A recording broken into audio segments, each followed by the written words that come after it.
Hey everyone, welcome back to the channel. In today's video, we're going to talk about how to enable biometric login for the Bluevine app. Biometric login makes accessing your Bluevine account faster and more secure by using your fingerprint or facial recognition. Here's how to set it up. First, open the Bluevine mobile app and log into your account with your email and password. From the dashboard, tap the menu icon and then go to Settings. Then select Security and then look for an option that's labeled Biometric Login. Toggle the switch to enable the feature, and your phone will prompt you to confirm your biometric method. Could be fingerprint scan or Face ID. Just follow the on-screen steps to complete setup.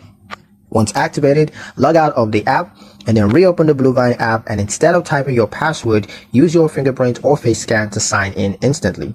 Biometric login combines convenience with strong security, making account access safer as well as quicker.